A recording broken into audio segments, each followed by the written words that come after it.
The CMO Confidential podcast is a proud member of the I Hear Everything podcast network. Looking to launch or scale your podcast? I Hear Everything delivers podcast production, growth, and monetization solutions that transform your words into profit. Ready to give your brand a voice? Then visit iheareverything.com. Welcome to CMO Confidential, the podcast that takes you inside the drama, decisions, and choices that go with being the head of marketing.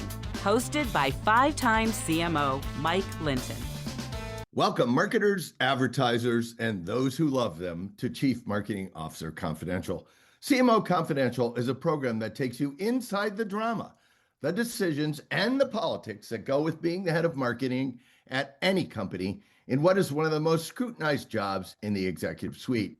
I'm Mike Linton, the former Chief Marketing Officer of Best Buy, eBay, Farmers Insurance, and Ancestry.com, here today with my guest, Alex Schultz.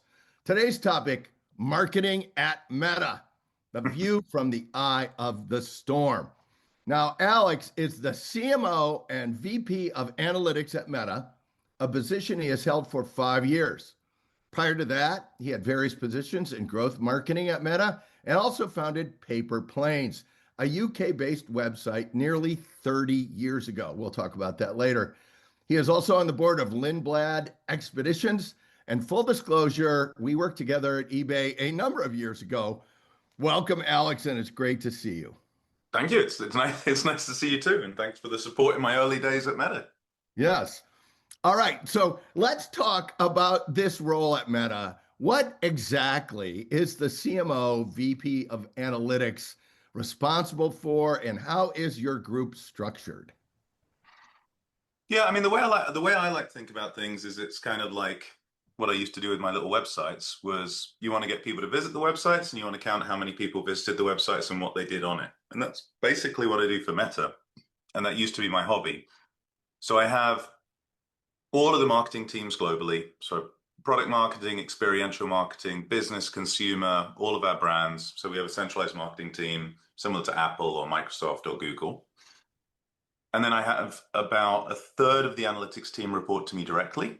So those are the analytics team that cover, our ads products, our infrastructure, community integrity. So anything run by the COO reports to me directly. The rest of analytics is decentralized, and I actually decentralized it completely when I took over as head of analytics. So there is a head of analytics for Reality Labs, who's awesome. There's also a head of analytics for Facebook app, WhatsApp, Instagram, and there's a head of analytics for Meta Superintelligence Labs. So I act kind of as fairy godmother for those guys. And then the rest of my org is whatever my boss currently doesn't want to do. So currently I'm also running user research. I'm running competitive intelligence as of a month ago. I run translations, have done for the last 14 years. So I kind of the COO to the COO in some ways. So this is I want to talk about the decentralization for just so our listeners understand. How did you decide to decentralize? And then how do you manage as a, overseer of that and compensate that group to make sure that the analytics are all on the same page? Yeah, I think it's really interesting. For marketing, I felt we needed to centralize it because there are a lot of correct ways to do marketing, but if you do multiple different correct ways, they'll cancel each other out. So there's loads of different positions you can take for any given company. But once you've decided the position, everyone has to pull the same position, otherwise it won't work. For analytics, I felt it's the reverse, right? Data is generally truth. And you can scrutinize each other's work well. And there's usually only one correct answer with the data for any question. And so for that, I felt like actually peer review and being able to look at each other's work meant that we would be able to be correct. And the decentralization meant that the leaders where the analytics team were decentralized to would have to care more about that team because they reported to them, because they'd be managing them. And it's worked out that way, actually. The analytics teams are being supported by their leaders, and their leaders are really thinking about what they have to say and believe in it. And we're keeping it factually correct because I kind of act as a little bit of a weight in the center to make sure that we have that factual correctness. The one thing I'd say is just don't decentralize analytics too deeply. So you heard me say there's a head of analytics for WhatsApp, there's a head of analytics for Reality Labs. It's Yeah. not the subdivisions of WhatsApp or Reality Labs um, that have heads of analytics. They're aggregated still up to the level where it's at the product group or business unit level. They're not a subdivision level, because at that point, I think you start to get the analytics team captured by the local director or whatever, and they're not a strong enough, senior enough analytics leader to push back when people are critical of the what the data says. So I hear you saying, and I've done similar stuff, which is the marketing analytics is really the company interfacing with its customers. The operating analytics, which is what I kind of hear you saying in WhatsApp and everything else, that's actually business units that have specific analytics they need that can't draft as easily off the company analytics. And so they need their own kind of player or set of groups. Is that a fair way to look at it?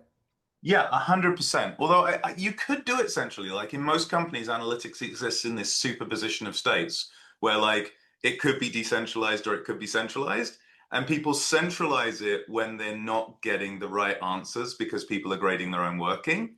Yeah. And you know what, they decentralize it when people are not feeling they're getting the support they need from the central team. And so we've managed to decentralize it like a decade ago and keep it in that state. So That's you're great. right, it can draft off the product Hey, teams. how did you get, the other thing that happens, particularly as you acquire companies, is sometimes there's not one set of analytical truth because there's not one agreed upon set of data.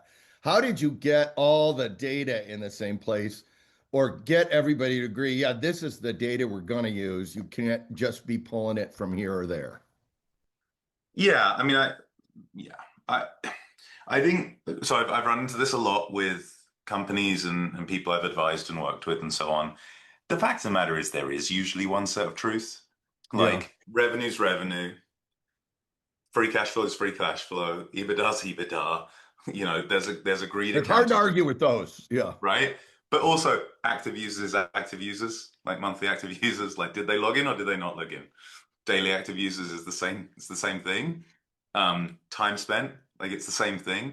So I think one of the problems actually is that you often get leaders who want to create their own custom vanity metric.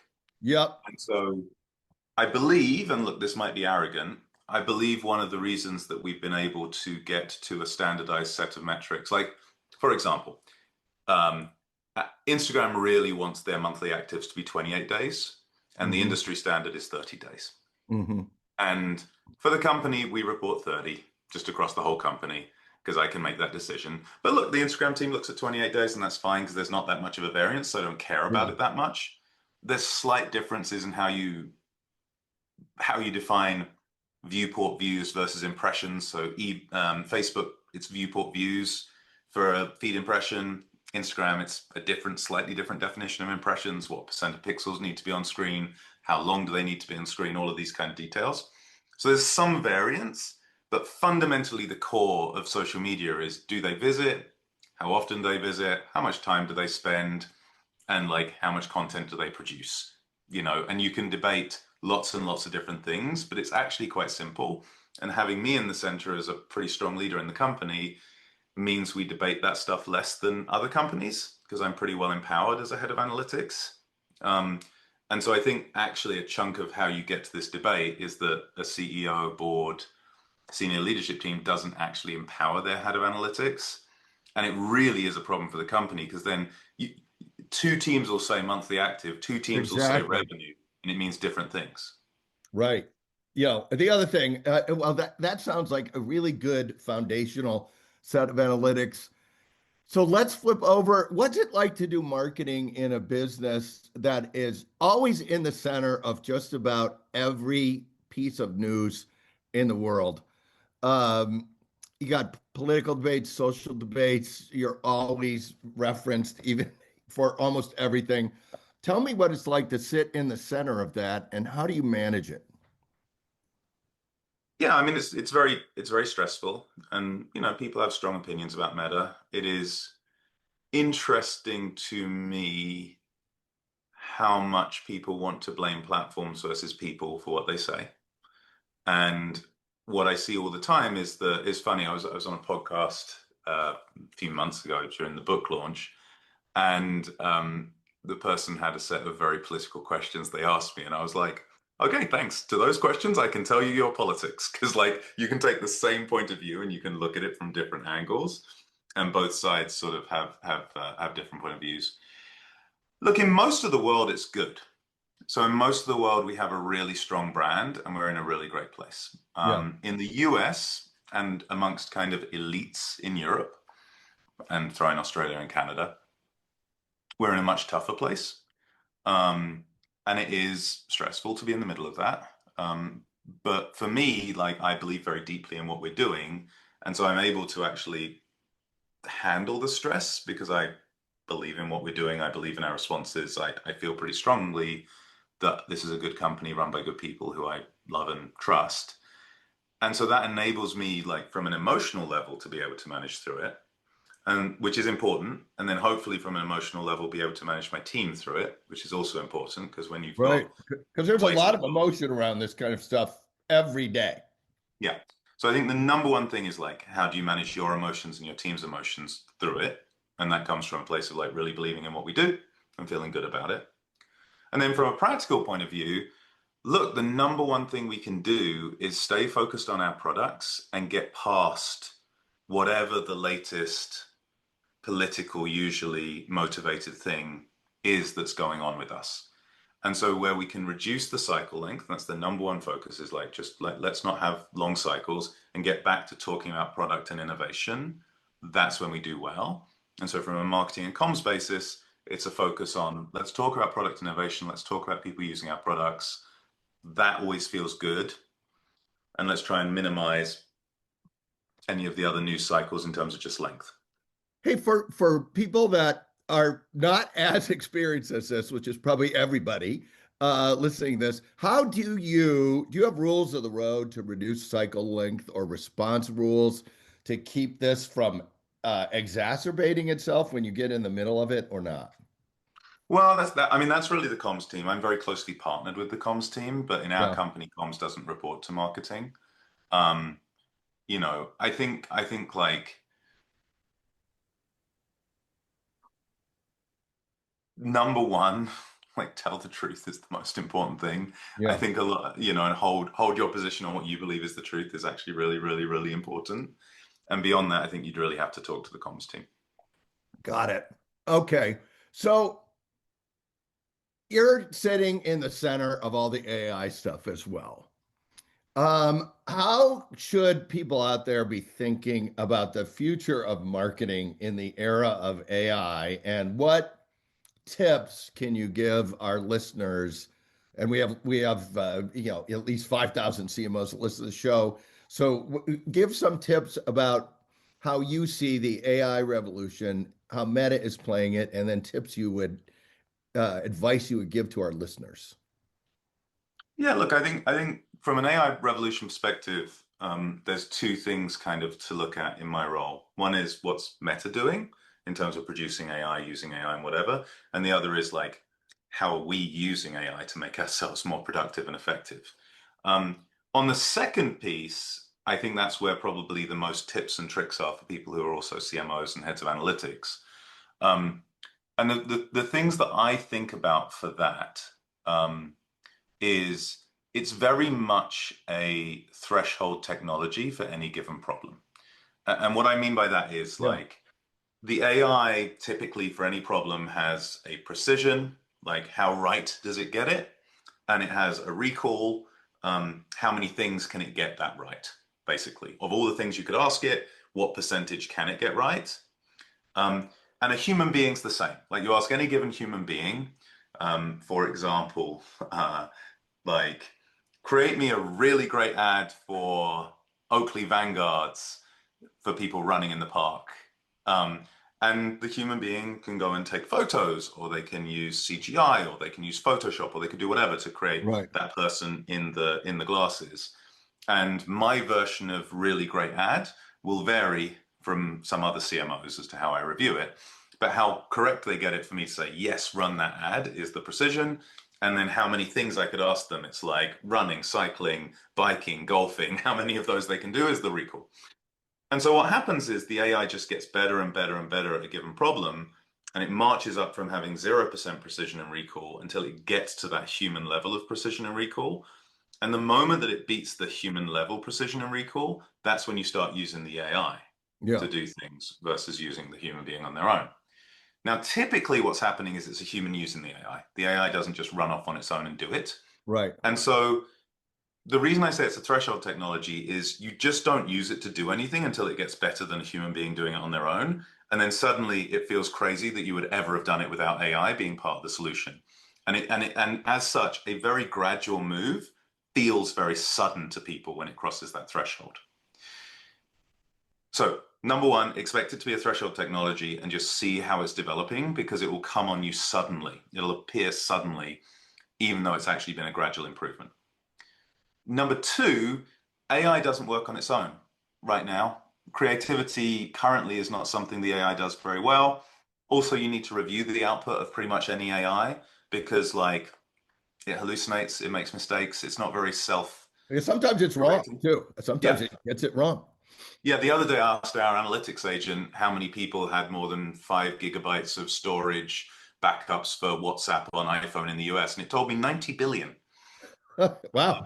Incorrect. But it did actually say, and I got this wrong, which I thought was really good that it said it got it wrong, because it did do it. Right? Clever. But you need a human in the loop. Like, you need a human in the loop both for creativity, taste, and also review.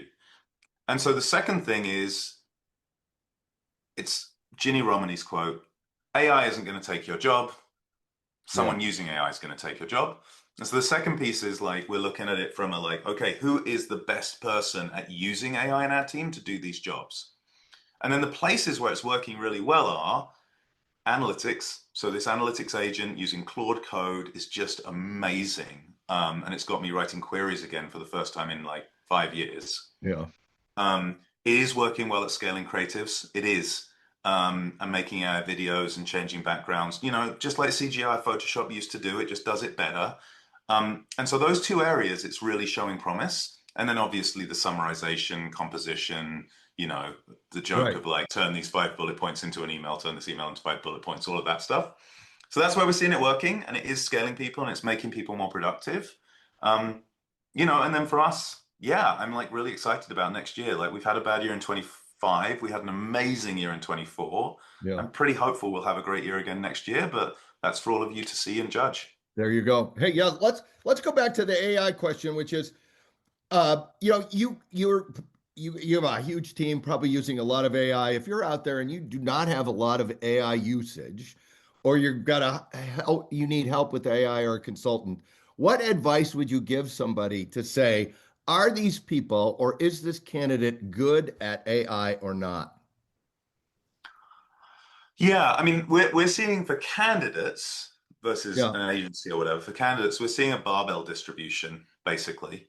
So right now, people coming out of college who've used AI for the last 3 years, basically the people graduating now, ChatGPT happened in their first year. So the people coming out of college right now who have used it natively in any space the whole way through college, they're coming in with a totally different way of working, totally different expectations, and they are really doing amazingly. Think about it. I mean, like, people who came in mobile native, people who came in digital native at each generation, it's the same thing. So first thing I'd say is, if you're hiring people out of college, it's important to like get them to tell you what they did with AI and tell you in detail what they did with AI. But if you get people who have been doing stuff, that's going to be amazing for you. The second place we're seeing it really work, so barbell distribution, is also very senior experienced people.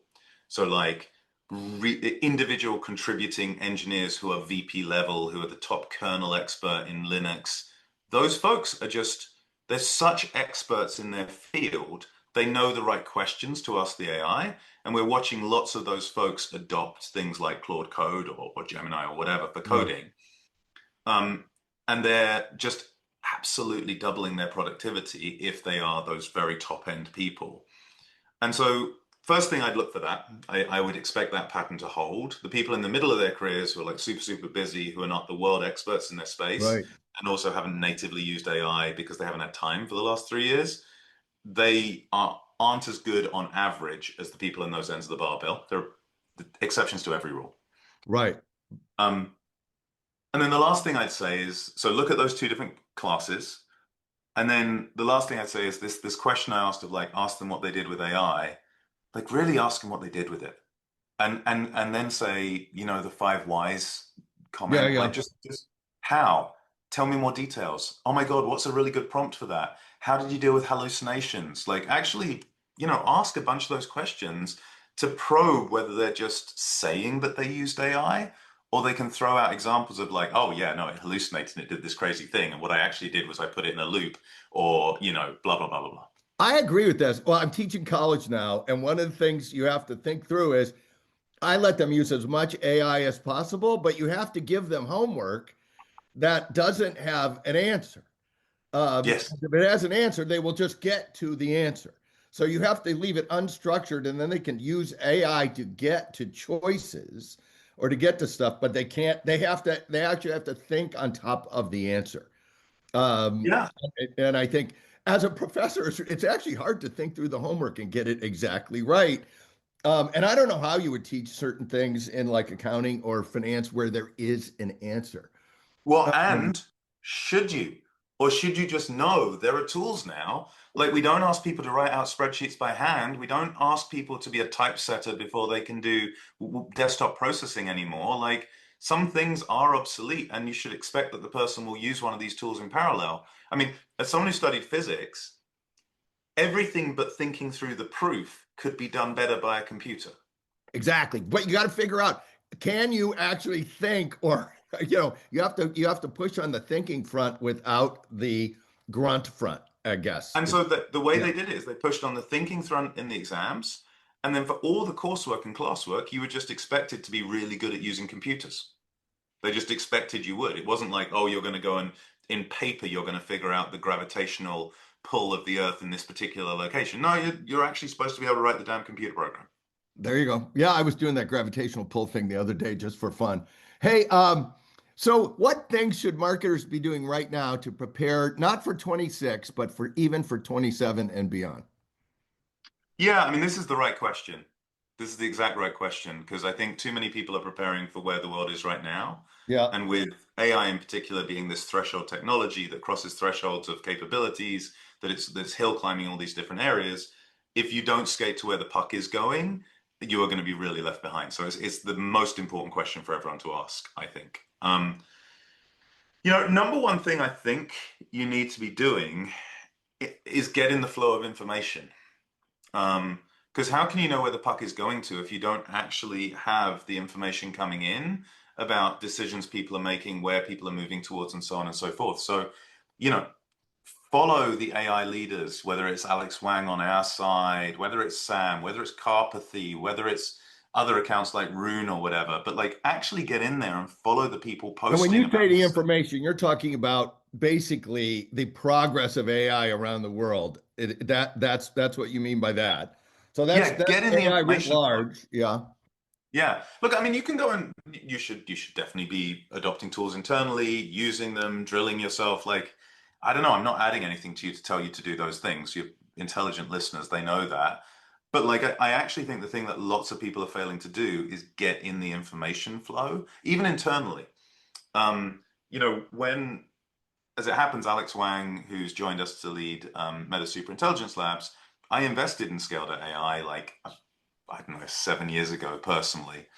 Um, and, you know, when he came on board, conversations that I'd been having around like the Thanksgiving table or hanging out with friends or whatever, you know, back gaze of Silicon Valley, like Yeah. I know a lot of people in that set, right? Yeah. Like Sam and others like that. And suddenly became conversations we were having at work that we hadn't actually been having in the rooms I was in. Um, And that was really an interesting and enlightening thing for me, because stuff that I thought was like very standard, actually a lot of folks I worked with didn't know. And so that really opened my eyes. And I did this with my leadership team. I did this with the comms leadership team. And there were things like, you know, whether you're talking about AI 2027, which is obviously a Max Doom scenario, or whether you're talking about Machines of Loving Grace from Dario, or you're talking about Sam's Gentle Singularity essay, or all of these different things, there are certain just texts that are worth reading that everyone talks about and everyone reads. I think there's a really big point here you're making, which Yeah. is AI is not just the tools, it's the thinking about how the tools are used and how it's the wrong word, but the philosophy behind the tools Yeah. and how people are One, the constructing philosophy, them. Yeah. but what's going to be built next? That's the question you're asking, is what's the future? If you're not in the flow of the literature, and by the way, literature does actually mean literature. It means things like Ian Banks. It means things like Heinlein and The Moon is a Harsh Mistress. So it means books, as well as these essays, as well as what people are tweeting about. You'll get the feel of the philosophy, exactly what you say, and the direction that this industry is going. And I know there's 100, 200 people probably who matter in this industry, and that's it. And I'm not one of them. And like, if you follow them, you can really learn where they're going, and therefore you can predict where the technology is going. I have not heard of The Moon is a Harsh Mistress, but I just like the title, so I'm definitely getting that as soon as we're Great off. book. Hey, let's talk about, you're sitting in the center of a lot of B2B interactions too. We have a huge amount of B2B listeners. Give us some thoughts on how the B2B market is evolving, and what you see coming down the road. Yeah, and I mean, this is another one where the book, the click here, is actually kind of covering it pretty heavily, actually, because like Well, the you can open tools. and tell us a little bit about the book, and then we'll go to the question if you want. So, No, I mean, it's more like the tools aren't changing that. The tools are changing a lot, but the principles aren't changing, right? okay. Which is one of the absolute core things for me in the book. So, what's happening with B2B marketing?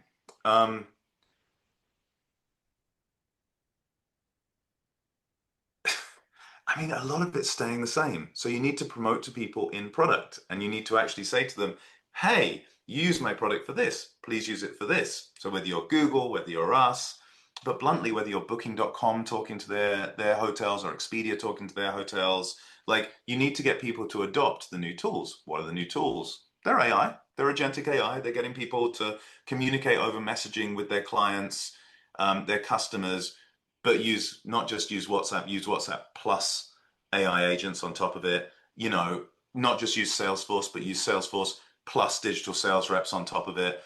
But even that's very similar to the past, because what's messaging apart from like a faster form of database marketing? Yes, but here's we've had a bunch of guests on, like John Miller and some other folks, um, and who have said, look, the old marketing funnel in B2B is dead. It's just all like now it's all about product use, customer service, and relationships. Do you buy that? No. Tell me what you're thinking. I mean, the old funnel isn't dead. If nobody even knows you exist, so if awareness isn't there. Oh, well, you have to have awareness. Yes. Yeah. Yeah, right. And then you've got to actually manage them through the funnel. So they've actually got some feelings that they want to use your thing. And then you need a button. And like, I just feel everyone reinvents the wheel and says, oh, the funnel's dead. What you need to do, how did you put it there? You said customer relationship. Customer Like, experience, relationship, that marketing qualified leads. does Yeah. this sound like nurturing leads to you if you're Yeah. giving people experience and you're building the relationship? Doesn't that sound like pretty standard lead nurturing in the middle of the funnel? On CMO Confidential, we try and have all points of view. So we will have a bookend show for this. I want to flip over to the transition. You led the transition, or I think, from Facebook to Meta from a marketing standpoint. Just give us the inside story on that. It's that logo right there. Yeah, I see it.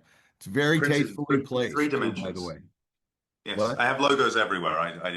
They're always there. There's another one. Nice. Very nice. Actually, the guys who did this, Zach Stubenvoll is at OpenAI now, and Andrew Stirk is at Anthropic. It's like Nice. and they did this logo. Yeah, I mean, the rebrand was a really exciting experience. I came in as CMO and I said, look, it's really difficult to be the company Facebook and the app Facebook. And I know there are companies like that, like Estee Lauder or whatever, but the magnitude of Facebook as an industry defining thing, like you say social media, the first thing you think is Facebook. Yeah, you do.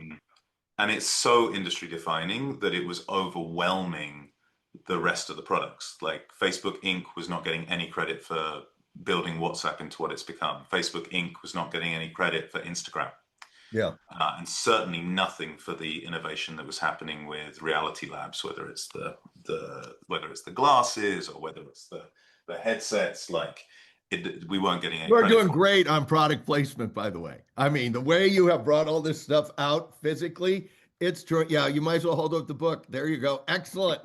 Well done, Alex. But no, like I think the corporate brand was blocking people to understand we were doing anything else. And also it was hugely confusing. So like when we do a privacy update for WhatsApp and we said Facebook Inc., blah, blah, blah, blah, blah, people saw the word Facebook and they're like, well, I don't want Facebook involved in my WhatsApp, reasonably. It was Facebook Inc. And so I feel for the confusion, even on podcasts or press, when you're talking about Facebook, our partners, journalists, others wouldn't know if we were talking about the company or the app a lot of the time, and it was really confusing. So for me, I felt we needed a distinction between the corporation and the app. I was thinking something more like PepsiCo or BMW Group. I wasn't going the whole way to a full rebrand. So I was like FB Inc. Or, you know what I mean? I was like a little holding company thing. Yeah. Totally. Yeah. Alphabet. And Mark was like, no, I really agree. And I want to do this. I was in the shower when I got the call, and my phone was just the other side of the glass, and I saw it was Zuck, and I was like, fuck. So I jumped out of the shower, and he literally was like, how quickly can you rebrand? And can you do it in 7 months? Because we were going to do this financial segmentation of Reality Labs. Oh, all right, yeah. So this is driven by reporting. Yeah, nice. Okay. Yeah. And I said yes before talking to anyone on my team. They then thought I was insane. But yeah, so it was really driven by that. Get rid of this confusion between Facebook Corporation and Facebook app, and allow the news of all the other stuff we were doing to be actually attributed to the corporation. And so that has worked really well. Well, thank you for sharing that story. I want to take a stroll further down memory lane and talk about eBay. You know, you were at eBay, we were at eBay together, well over 20 years ago, I think. Tell me about lessons learned there and things you've taken away and any other things you want to share. Yeah, eBay was just an incredible, in my opinion, like university for me. So I think there are probably as many stories from eBay in the book as there are from Facebook. Yeah.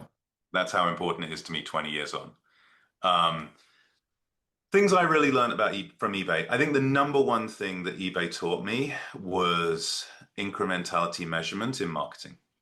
eBay was really good at this. Whether you talk TV and doing DMA-based segmentation and regional analysis of the impact of television, which was one of the first measurement things I worked on at eBay, actually, or you're talking about online marketing, direct response, paid search, and eBay was very smart at actually testing paid search by turning it on and off and not just trusting that the last click data was the correct thing, and was really eBay was on the forefront of all of that. Yeah.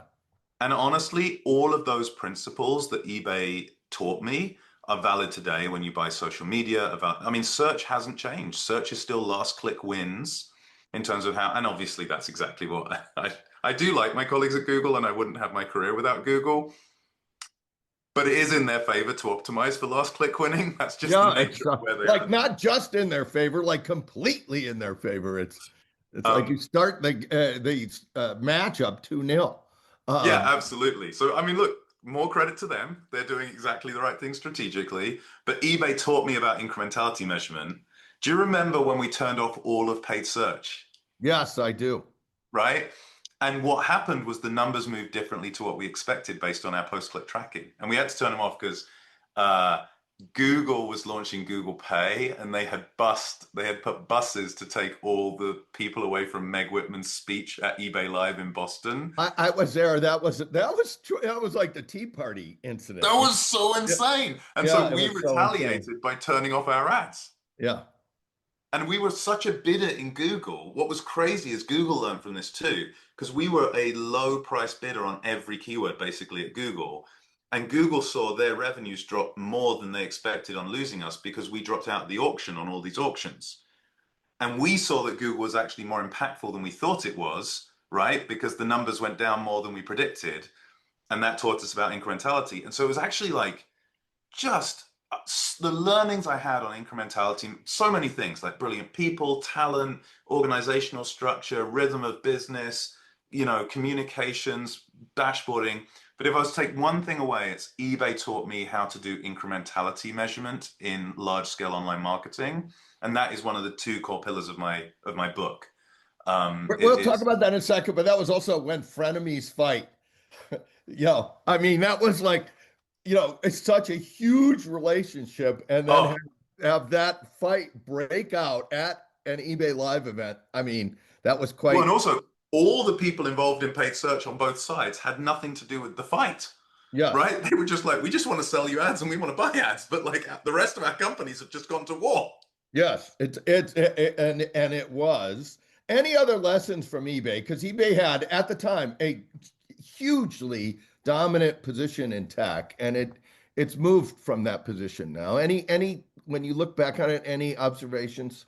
I mean, there's so many. So two other lessons that I'd throw out. One is eBay's, when I joined, right after I joined, eBay's stock dropped. I don't know if it was half or a third, but right when I joined, eBay's stock fell off a cliff. And with the stock falling off a cliff, a bunch of people left, and it was actually like a challenging time and whatever. And the people who made it through, who stayed through the stock drop and who saw eBay through some of the turnaround to get it back onto a good path, were some of the best people I ever worked with. And some of the people who saw the stock drop and hit the doors, they were not as effective. And so it really did sort of say to me, hey, you need to look for people who have been at the company and have gone through a dip. And if they've gone through a dip, made it through and been successful, that's a good way to get signal that they're competent and really effective. Doesn't mean they can't be otherwise, but that was a lesson. Well, that toughness and resilience and the ability to handle, tough times, which almost every company has a tough time. And certainly every team does. What? Every team for sure. Right? Oh, without a doubt. Company doesn't, And every leader does too. So, hey, tell us about your book. We've referenced it a couple times. You held it up. You can hold it up again if you want. It was a great prop placement. You were doing great on that. There you go. Tell us about your book. Why you wrote it. What's in it?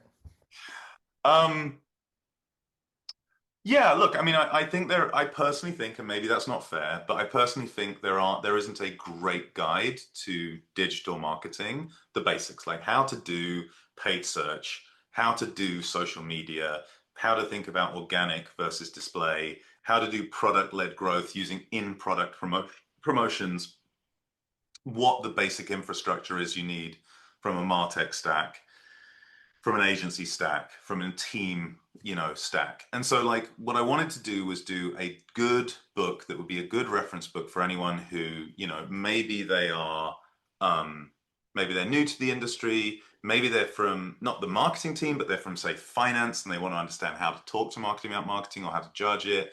Maybe they're a new business group leader and they've been sales or product and they want to now learn the marketing function, or they're a marketing leader who's been in, I don't know, out of home and now wants to transition to do more digital. There are lots of different things, but like a guide where you can pick up the guide and it just helps you get from 0 to 1 or say 0.5 to 1 in this field, because people were always asking me for it and the one didn't exist. So that's the fundamental reason I wanted to write it. The reason the company let me write it is this point I made earlier. Like the world of internet marketing is, well, it's sort of two things. One, I'm the CMO of a company that sells ads. There you go. Yeah. Our team want me to do thought leadership on ads. Which is not unreasonable. And for me, appearing on stage with J-Lo as a thought leadership moment is not my vibe. But like writing a semi-academic text on how to do online marketing, that's very me. And so that was one part. But the second part is this point around incrementality. Like, I believe it's a strategy credit for us that we want people to do incrementality measurement, that it actually favors us when people look at incrementality measurement over post-click tracking. You and I both know that, like, that's the right way to measure things, not just take credit because someone clicked. You should actually say, I ran the ad, I didn't run the ad, what happened to my results? But it is a battle we're fighting in the marketplace, especially against Google, but the rest of search in general. And so getting out there and talking about incrementality measurement is like really important. And so that's motivation for me. I want to give something back to the industry. All the money's going to charity. I'm not taking a penny of royalties from it. It really is just a gift to the industry from my perspective. For the company, it's actually aligned with what we want from me as the CMO to do thought leadership on ads. And in general, we're fighting a battle to argue for incrementality measurement over post-click tracking. My thing was always like, why did they do it? It's one thing to know they did it. It's why. And the why almost always explain the incrementality. So you can't just say, the why is very valuable, and you can really get to what drove the increment. Like, oh, I didn't know that thing was available. Great. That's a great reason. You know what I mean? Right. You know, for example. Well, this brings us to our traditional last question. It's a two-parter. You can take both or one, but you must take at least one. Practical advice we haven't talked about yet, or funniest story you can share on the air. You can take both or one, but you must take at least one. Maybe both as one answer. Knock yourself out. We love both. So I love affiliate marketing. It is my first love. It is like how I paid for college. It's awesome. At the same time, affiliate marketing has a lot of fraud and a lot of what isn't necessarily fraud, but isn't exactly what you're trying to pay for. So when I was at eBay with you, and I'm not going to talk about the big affiliate fraud case, I'm going to talk about something smaller. Yes, because that was a big one. Oh, it was the defining one for the industry, and I do write it up in the book. But when I was at eBay, we changed from confirmed registered users, which is you registered and you confirmed your email address, to activated confirmed registered users. You registered, you confirmed your email address, and you bid on something, you bought something, you listed something, you activated. And we changed all the payouts for that. And in general, it was a massively positive move. It changed our landing pages. We were landing people on the registration form. It changed us to use the search landing page. It put us in a place where we were incentivizing the right behaviors, and it produced great results for eBay. However, in affiliates, we had a class of affiliates who were called incentive affiliates, and they would incentivize people to do things. And one had a computer game. And in the computer game, you would get extra lives for doing things by clicking on an affiliate link and doing what they asked you to do. And so they did this. They said, we would like you to sign up for eBay, and we would like you to activate. We would like you to place a bid. And so their users did that en masse. And we paid out a bunch of money to this affiliate. And by the way, completely inside our terms. This was not in any violation of our terms. Yeah. And so they did this. And then what happened was chargebacks spiked, and people kept winning auctions and then saying, well, I didn't want to win it. I was just doing it for the extra life in the game. Exactly. And so they were like charging back on their cards. They were like not paying. They were, doing all these different things. And so it caused a big spike in what we considered sort of fraud or bad behavior on the eBay site, because this affiliate had done exactly what they're incentivized for and what was completely inside our terms. The unintended consequence of compensation is always there, and there it is. Number one rule of affiliates is affiliates will do exactly what you pay them for. Exactly. So you better look very closely at what you're paying them for. Well, my other rule is if there's a hole in the logic, the marketplace will find it and exploit it to pieces before 100%. You even know it's there. So you better test it all. Okay, you said you had two things you wanted to say. Is there? No, that was 2 in 1. I think that's a funny story. That was practicality. Know what you're paying them for. All right. So thank you, Alex. I think that's a great way to end the show. And thanks to everyone listening to CMO Confidential. If you are enjoying the show, please like, share, and subscribe. New shows drop every Tuesday. We have over 150 shows. They're on Spotify, Apple, and YouTube. And they include Why Can't. Is your next best customer and AI bot, the unfairness and disparate impact of privacy policy, and dissecting compensation, understanding, negotiating, and managing pay. Hey, all you marketers, stay safe out there. This is Mike Linton signing off for CMO Confidential.